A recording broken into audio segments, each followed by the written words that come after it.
You're listening to Brandon Sports Talk, interviewing professional athletes and Paralympians and Olympians. And now for your professional athlete interview and your host, Brandon P.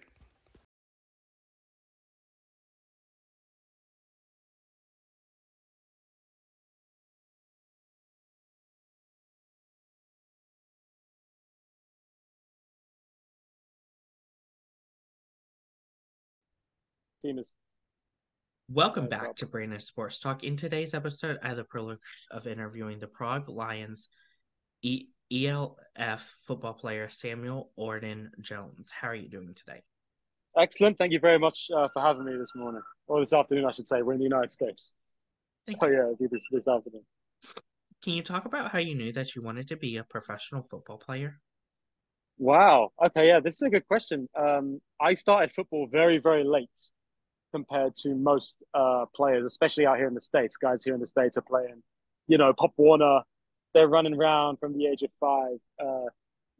I was a racing driver most of my young life, and I took a very abrupt turn when that came to an end when I was just 18 years old, turning 19. And I didn't play in my first organized football game until I was 19 years of age, which is most people's sophomore year in college. And I took to the game. I had some mentors on my team at Durham University where I had just tried out on a whim and tried to join the team, walked onto the team at Durham University in England. And in Saitu Smith and John Taggart. Saitu Smith is now he's coached at the Browns since he was my quarterback and running back and teammate and coach there for me. And those guys kind of inspired me in my first year when we had won the vice national championship in the UK. Said, "Hey man, go play in the States. Go and get some. You can play in the States. You can make it there. Go and do that." And as soon as I finished at Durham, I made my way over to the US and I walked on at Vanderbilt, which was easier said than done. That's a whole story in and of itself. Transferred out of there, went to USC. I went up north to Canada. I did the whole CFL combine thing for the global combine. And then last year as a free agent was just working on, hey, how can I get myself signed? And going into this year, the same exact deal. And in the summer, I found myself in the Prague Lions of the ELF. What was that experience like walking on to Vanderbilt and getting to play for Vanderbilt? Oh, well, I mean, Vanderbilt's walk-on process for me was quite difficult because originally I was turned away based on the fact that I was an international athlete and, football isn't really played that to this standard in the United Kingdom. And, I had gone there and the team had told me, like, this is the SEC.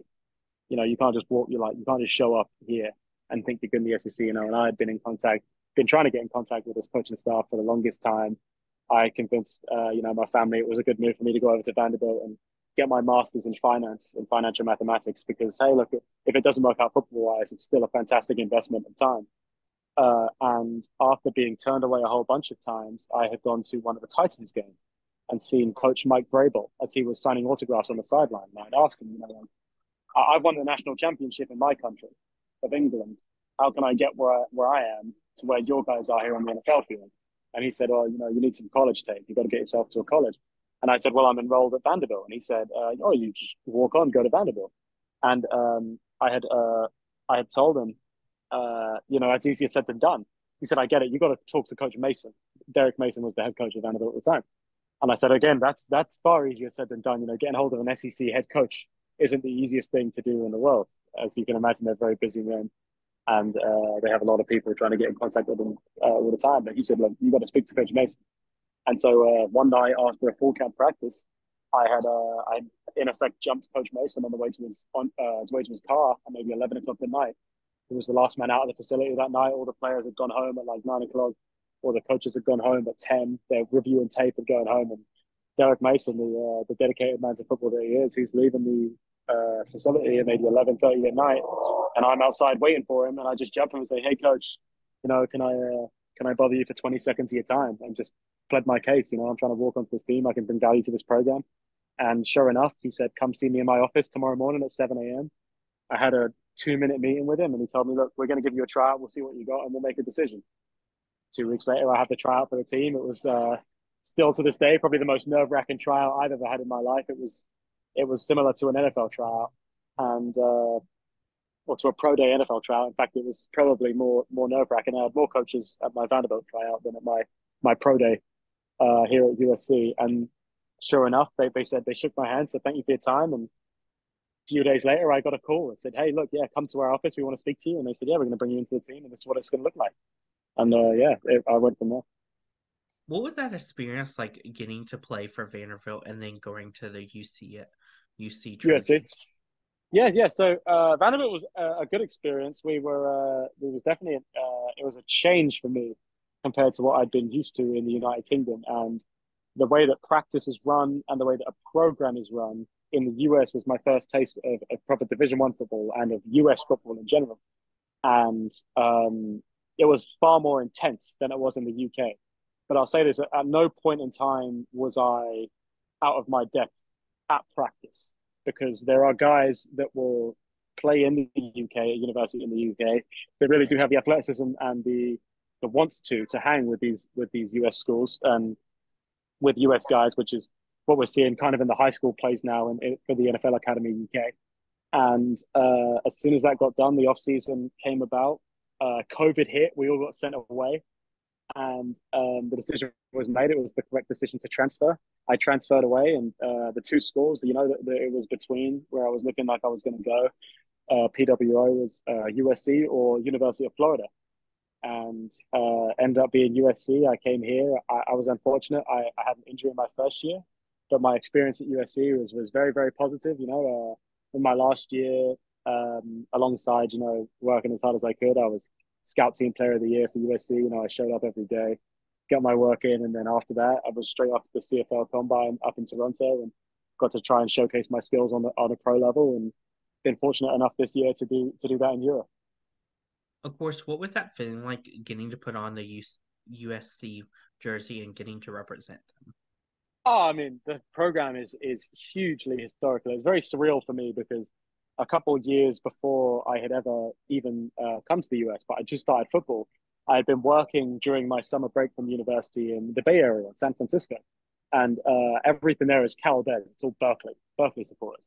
And I remember going to a shop, and I had bought the California Berkeley Golden Bears top, and I remember watching it on TV, thinking to myself, like, can you imagine how cool it would be, not even playing, just to be at one of these games and see it, football in the US, and be on that stage. And sure enough, 2 years later, I'm traveling with the team over to California, Berkeley, suiting up for the Trojans on the other side of the ball to go and play the Golden Bear. So it's certainly surreal, and it's something that once you've had a taste of it, it's very, very difficult to let go of.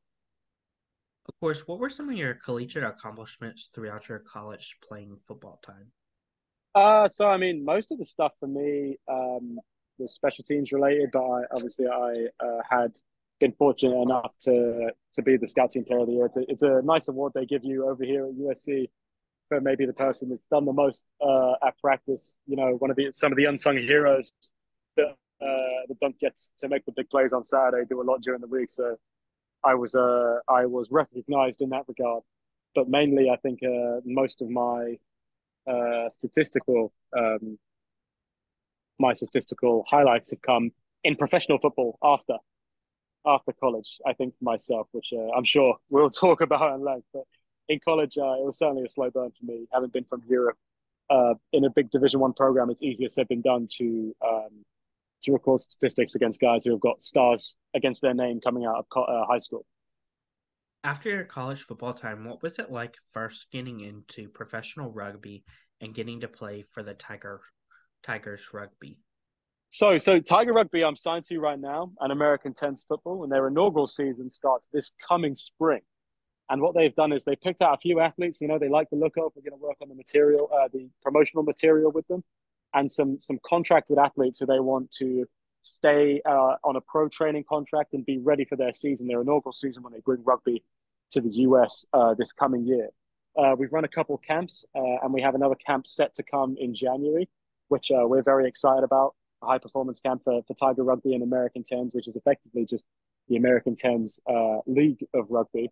And the group that is managing it is a group of professional rugby players and team owners, and they are a very experienced group of men and women that are running the show. So I'm very excited for the US to see what Tiger Rugby and US and American Tens has to show the United States in the coming year. Very exciting indeed. What has that been like, obviously getting to play professional rugby alongside playing football? Yeah, it's a great question. I think of myself as an athlete, and I will simply I have a certain set of skills in terms of being fast, being compact, being heavy for my height, and being able to change direction very fast, whilst also being smart enough to pick up whatever game is thrown at me. And I have the want to basically play whatever sport I'm thrown in. Now, rugby and football do share several similarities. You know, you're running around the field, you're hitting guys. Speed is very important. Hand-eye coordination is very important, and working with a team, working around your teammates, knowing what works for some guys and what doesn't, knowing where guys are on the field, your spatial awareness. It's all there's a lot of crossover between those. So it's been a pleasure to have two sports that I can be signed to at the same time professionally, that sit in such close proximity to one another in terms of the product on the field. Hold on. Bless you. It's all good. All right, let me.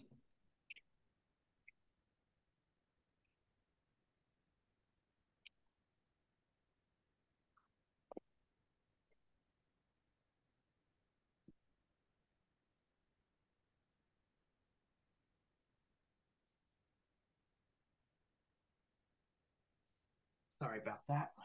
No, no problem whatsoever. No worries whatsoever. Let me.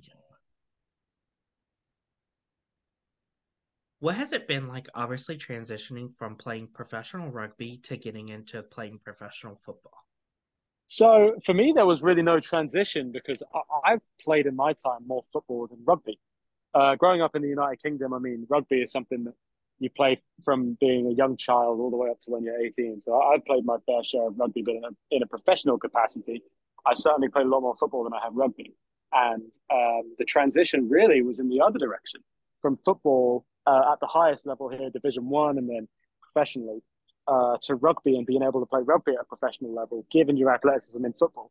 And the truth is that the transition has actually been made very easy um, and very doable by the coaching staff employed by American Tens and Tiger Rugby, who are just a fantastically knowledgeable staff. Even from a strength and conditioning standpoint, they partnered with Les Spellman Athletics, and he's based down in San Diego. He's one of the top trainers for American football players, soccer players, Olympians here in the United States. And so they've really made it as easy as possible for the pro guys from football that are transitioning over to rugby in their rugby league to be ready to play professional rugby at the highest level here in the United States. What was that feeling like, getting to sign with the Prague Lions and getting to play professional football in the European League? So yeah, so I my signing with the Prague Lions process was a very fast turnaround. So they're in the European League of Football (ELF), and at this point in time of the year, I had spoken to several teams in the ELF, from teams with records at the lower end to teams with records at the very, very high end. And the truth is, and I'd done that the previous year, I wasn't sure where I was going to sign. And my signing turnaround for the Prague Lions was very quick. There were certain injuries that had occurred, and a call is made one day, and 2 days later, hey, we need to know if you're going to sign. And sure enough, I'm signing. And the following day, I'm on a flight on my way over to Czechia in Central Europe from California, which is a long way from what I would call home. So it was certainly a surreal experience, but going there and being in a European city, getting my first taste really of representing the city from a professional standpoint, was a fantastic experience, and it was a very good opportunity for me to get some tape at the professional level together and to show, I can certainly more than hang at the professional level. I'm good enough to be one of the paid European pro athletes at my position and in general. And overall, it was a fantastic experience. The coaching staff is a fantastic coaching staff, and they're moving forward with some new ownership this year in Prague, and I think they're going to have a fantastic time in the year to come. What was that feeling like, getting to sign your first professional football contract and becoming a professional football athlete? So I always thought in my head, you sign that contract and you're just going to feel overwhelmed with joy. You're going to be so happy. You're going to be ready to go. And I felt the exact same way when before I had been brought onto the team at Vanderbilt. I would have done anything just to be a part of the team. And there was a time I would have done anything just to sign a professional contract. But as is the case with these things, and when you're an athlete and when you're hungry, the case is I just always want more. And so as soon as I had signed that professional contract, my thought process wasn't, I did it. I signed the pro contract. It's like buying a car. Well, I own the car. It's not really like that for me. The thought process was, okay, well, I've done this now. What else can I do? What steps can I take from here? And how can I move forward towards the end goal, which would be playing professionally in the NFL here in the United States, either, as an IPP player or having signed a contract on my own. And that was the real thing for me was wrestling with being happy, of course, being very glad that I had signed as a professional. No one can take that away from you now for the rest of your life. You can tell your grandchildren, hey, your granddaddy was a professional football player out in Europe, played a bit of rugby, professional rugby over in the States, did some European stuff. That can never be taken from you. But for me, it's always been the case of, what more can I do? Where can I go from here? What is that like, obviously getting to represent the country of Czech Republic while playing Yeah, for Prague? that's a very good point. Yeah, so Prague is the only team in the Czech Republic, and actually players from Slovakia can also come there. They don't have a team, so in some ways you represent both of those countries from a professional standpoint. And there's a bunch of running backs, good running backs from these countries that do not play professionally, and there's only me and perhaps one other guy at the position that do. So it was surreal for me because I never really thought about it, but there might be hundreds or even thousands of young guys that love the game of American football in these countries that look to players like me and say, wow, like that's what I would like to do. In the same way that I look to players that are playing professionally here in the NFL, and I would say to myself, that is what I would like to do. And I'm sure those guys that are playing the NFL are looking at the Hall of Famers, the guys that have, had fantastic careers in the NFL and saying, that's what I would like to do. So for me, it's an interesting perspective to think that there's people that look at me from Europe in the same way that I myself look at professional players playing in the NFL. What does that mean to be a running back in the European football? The European Football League is, I would say, it's very balanced league in terms of being run heavy and pass heavy.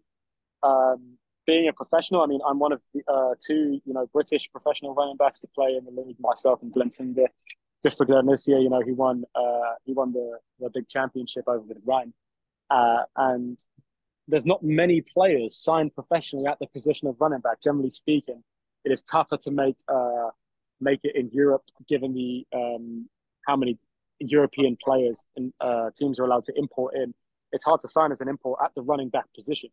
And so there's not many of us in the league. But to be one of those guys and to go out there and show out for Prague as best I could in the situation we were in, for me, I was very happy with.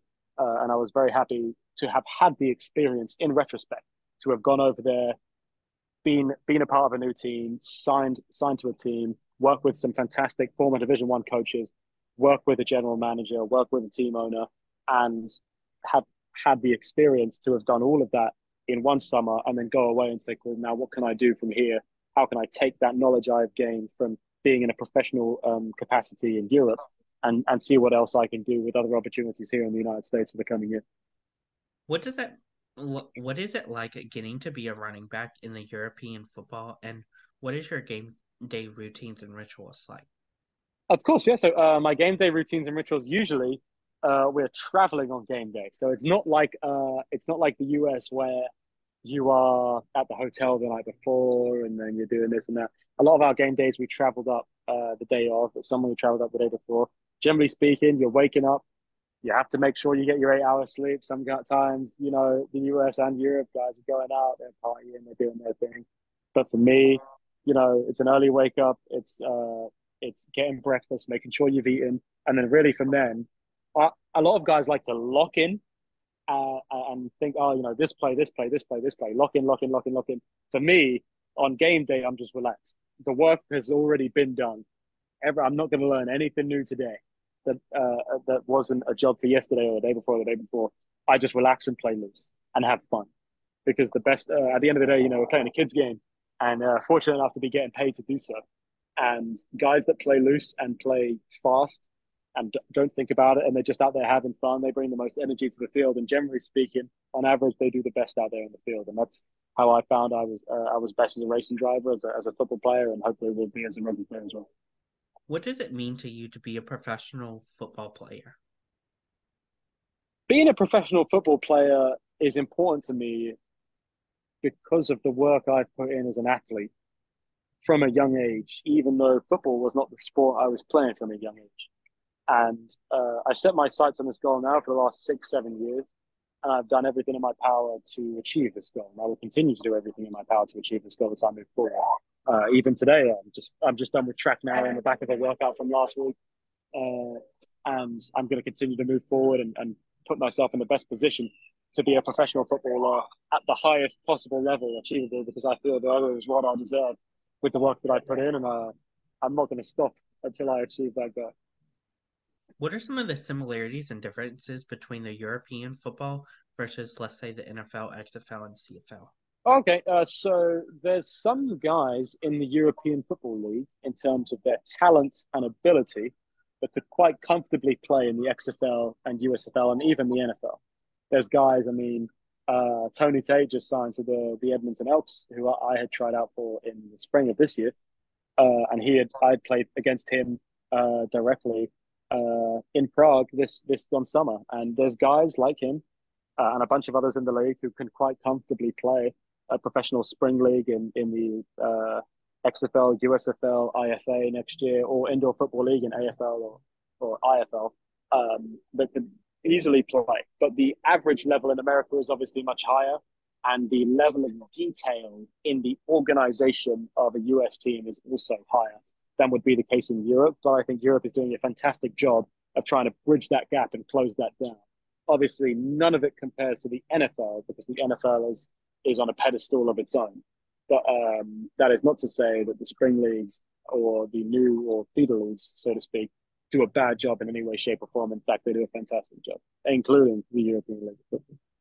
What's it like being a running back and getting to be a running back professionally? Being a running back specifically for me is the funnest position. You know, you're involved in every play.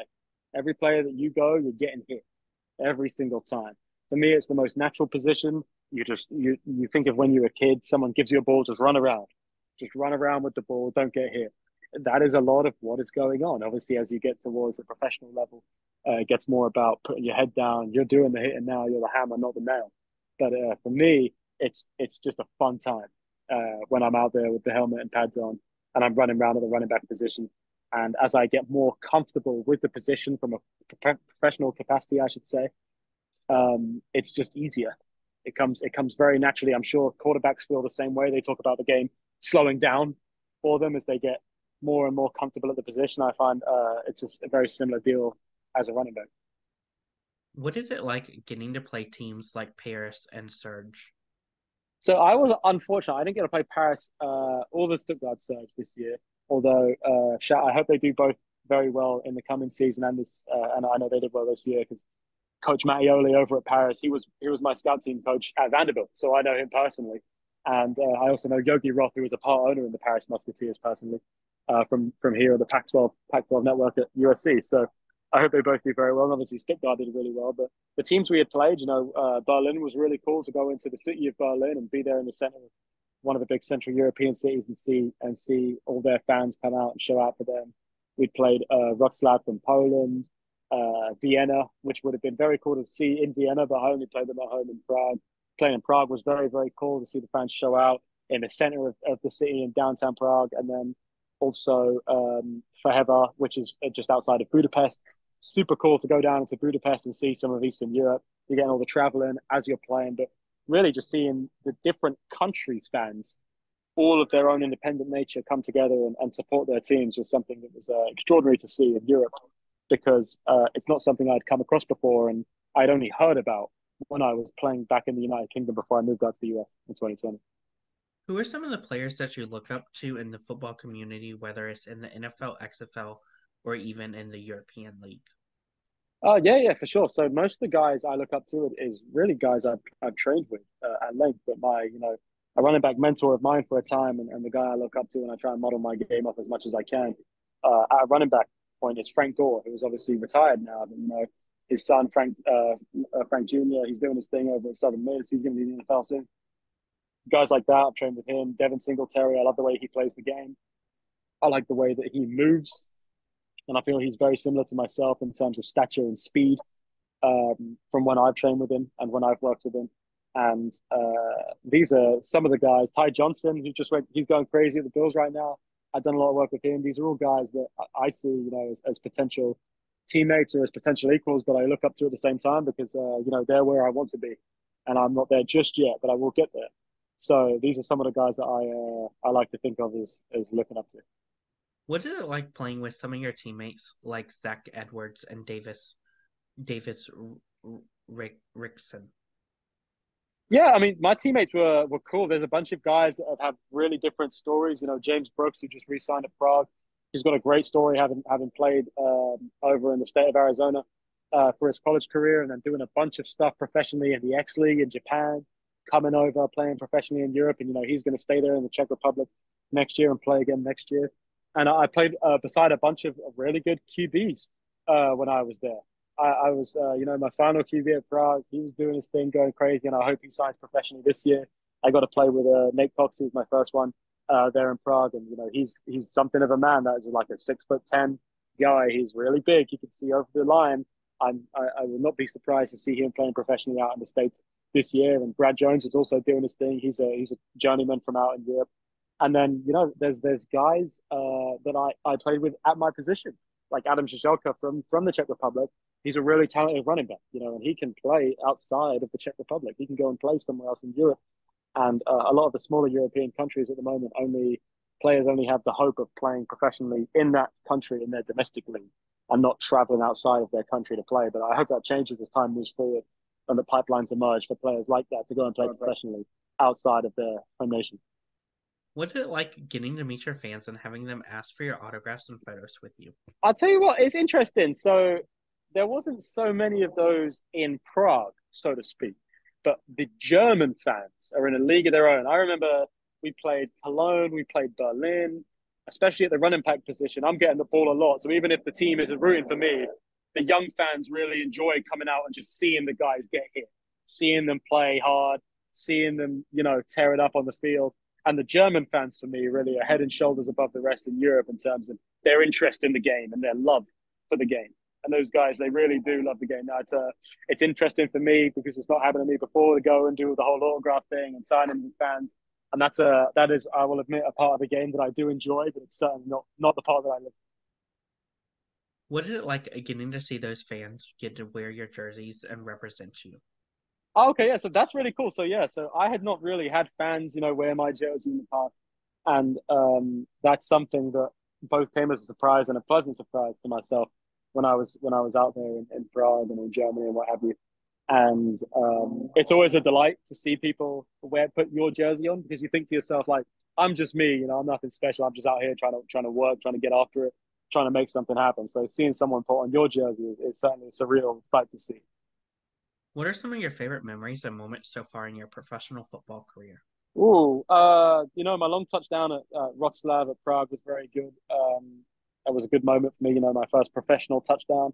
But really, my head was elsewhere when I scored it. My head really wasn't on the field with my teammates and the fans that were there watching, but was really back home in England with my family that I knew were watching on television, that I knew would see what I had done and would be happy about it and be happy for me and just hopefully be proud of what I'm putting out on tape and what I will continue to do this year when I go and play professionally again.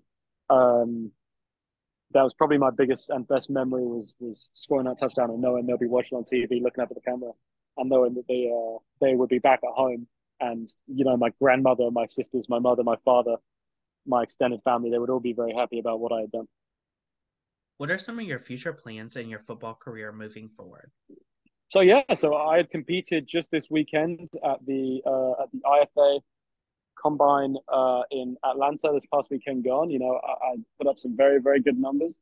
And I think that those numbers hopefully will spring some opportunity for me for the coming season. I have my heart set on playing professionally in the United States. And I'm also signed professionally in rugby. And I will be ready to go when the American Terms Rugby League comes to its inaugural season in the spring here in the United States. But for me, playing in the United States is definitely a goal of mine, and I don't think it's an opportunity that is out of reach by any stretch of the imagination. And I'm going to continue to do everything I can to make that opportunity a reality. What is it like balancing being a professional rugby player along with being a professional football player? It's easier than you'd think. The skill stuff you have to work on separately, but the main core idea is that you are just simply very athletic, and a coach will come and coach up in whatever way he needs to, and that's what he's paid to do or she's paid to do when it comes to being there on the ground with the team. But the actual off-season stuff, the skill stuff you work on, on a daily basis, and you split up your days during the week. Maybe Monday, Tuesday, you're football. Thursday, Friday, you're rugby. But Monday through Friday, you're an athlete. And it's fantastic that there's crossover in that regard, especially being a running back and then probably playing the 10 in rugby. But it's all about change direction and speed for me. And there's a lot of crossover there. So I don't have to ask too much of myself in terms of changing on my training program.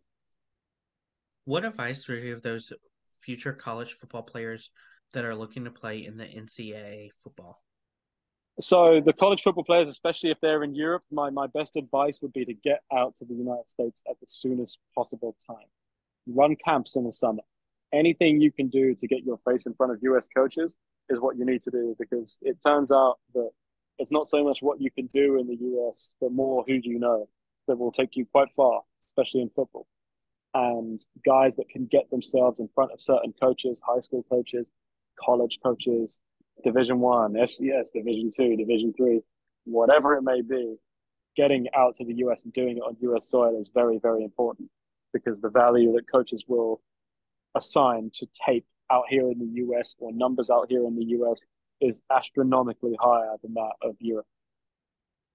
What advice would you give those future professional football players out there that are looking to go play, whether it's in the NFL, CFL, IFL, or even in the European Football League? I would just say go out and play. Just make it happen. Work every day. The main thing you can do is just be out there doing something. If you're out there playing, you're enjoying the game, whatever the level may be, there's always, always, always someone watching. There will always be opportunities available. A lot of guys give up early if they don't get the opportunity they want. Truth is, just play. Just go out and play. Just do whatever you can. If you're out there on the field, something's going to happen.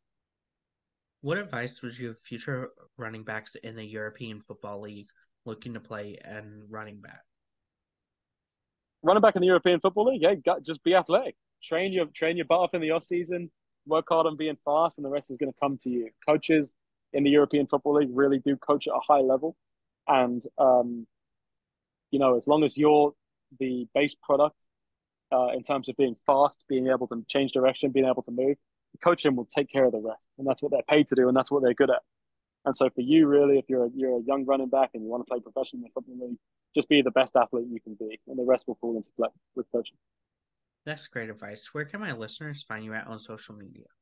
Absolutely. So I'm at Samuel Oram Jones on Twitter, or X now, and I'm at SamOJ97 on Instagram. And I'm always available if anyone needs advice or anyone wants to chat about professional football and rugby. I'm here 24/7. So hit my line.